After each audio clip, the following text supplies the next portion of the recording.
اللهم صل على محمد وعلى آل محمد كما صليت على إبراهيم وعلى آل إبراهيم وبارك على محمد وعلى آل محمد كما باركت على إبراهيم وعلى آل إبراهيم في العالمين إنك حميد مجيد۔ اردو میں ہم جسے بیوی بولتے ہیں، قرآن مجید میں اس کے لیے 3 لفظ استعمال ہوئے ہیں۔ آپ ان کو غور سے دیکھیں، سمجھیں اور غور و فکر کریں۔ اللہ تعالیٰ نے قرآن مجید میں اس میں کتنی حکمت بیان کی ہے، اور انسان کی دنیا اور آخرت کی کامیابی اللہ تعالیٰ نے دین کے اندر رکھی ہے۔ دین زندگی میں آئے گا محنت سے۔ اللہ تعالیٰ فرماتا ہے تم زمین و آسمان میں غور کیوں نہیں کرتے؟ اللہ تعالیٰ کی بنائی ہوئی چیزوں میں غور کیوں نہیں کرتے؟ غور کرنے سے اللہ تعالیٰ کی وحدانیت، حکمت اور کا اندازہ ہمیں ہو جاتا ہے۔ میرے بھائیوں، دوستوں اور بزرگوں، دنیا ایک عارضی جگہ ہے، انتہائی مختصر ہے، اور اس کی کامیابی کوئی کامیابی نہیں ہے، اور اس کے کا نقصان بھی کوئی نقصان نہیں ہے۔ اصل کامیابی آخرت کی ہے، اور اصل نقصان بھی آخرت کا ہے۔ عقل مند وہ ہے جو مرنے سے پہلے مرنے کی تیاری کر لے، آخرت کی تیاری کر لے، اپنی آخرت بنا لے، اسی کو عقل مند کہتے ہیں۔ اور جو آدمی ادھر اپنا وقت ضائع کر کے چلا جائے گا، کل قیامت والے دن اس کا ازالہ ممکن نہیں ہوگا۔ جنت میں جانے کے فرماتے ہیں، جنت میں جانے کے بعد بھی کسی کو کسی قسم کا افسوس اور قلق نہیں ہوگا بجز اس گھڑی کے جو اللہ تعالیٰ کی یاد کے سوا گزر گئی۔ ہمیں ہر وقت اللہ رب العزت کو اس کے پیارے پیارے ناموں سے یاد کرنا چاہیے۔ ہر وقت اٹھتے بیٹھتے سوتے جاگتے اللہ تعالیٰ کا ذکر کرنا چاہیے۔ فرمایا جو ذکر کرتا ہے اس کی مثال زندہ کی سی ہے، اور جو ذکر نہیں کرتا اس کی مثال مردہ کی سی ہے۔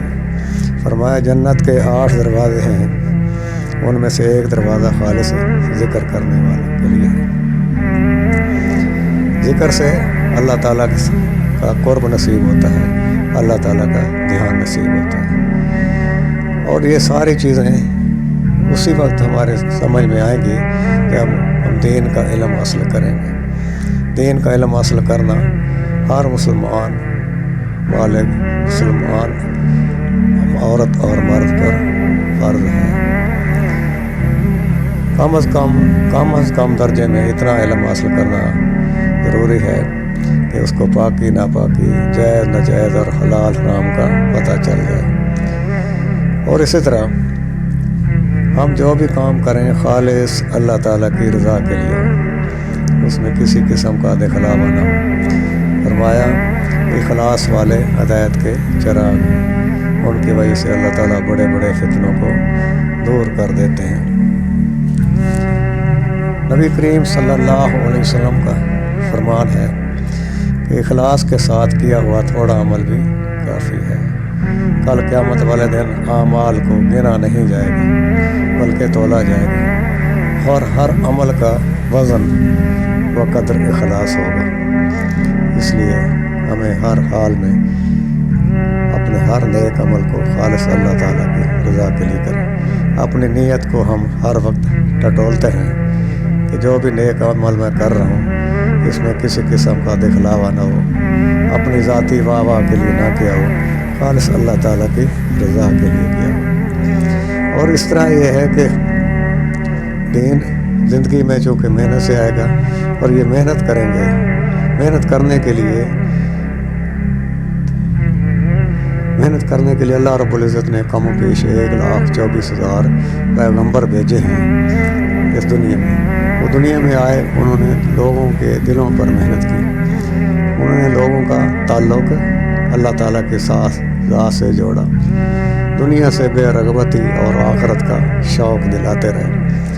یہ سلسلہ چلتے چلتے نبی آخر زمان حضرت محمد مصطفیٰ صلی اللہ علیہ وسلم تک پہنچا۔ اللہ رب العزت نے آپ صلی اللہ علیہ وسلم پر قرآن نازل فرمایا جو سراسر حکمت اور بصیرت ہے اور ہدایت ہے، اور نبوت کا دروازہ ہمیشہ ہمیشہ کے لیے بند کر دیا۔ اب ہم سب مسلمانوں کا یہ یقین ہے کہ نبی کریم صلی اللہ علیہ وسلم آخری نبی ہیں۔ آپ صلی اللہ علیہ وسلم کے بعد کوئی نبی نہیں آنے والا۔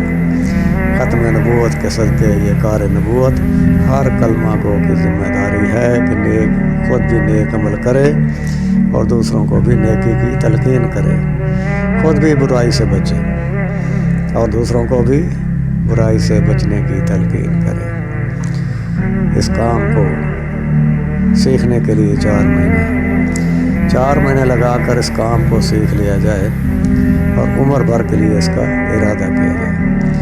جو بھی اللہ تعالیٰ کے راستے میں نکلتا ہے دین سیکھنے کے لیے تو اللہ تعالیٰ کے نورانی فرشتے اس کی خوشنودی کے لیے اپنے پر بچھاتے ہیں اور جنت کا راستہ اس کے لیے آسان ہو جاتا ہے۔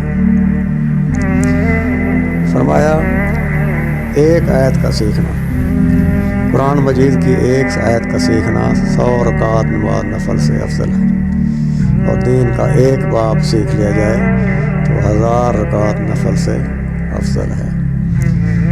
اس طرح ہمیں اپنی زبان کو ہر وقت اللہ تعالیٰ کے ذکر سے تر رکھنا چاہیے۔ ہم زمین پر اللہ تعالیٰ کا ذکر کریں گے، آسمان پر ہمارا ذکر ہوگا،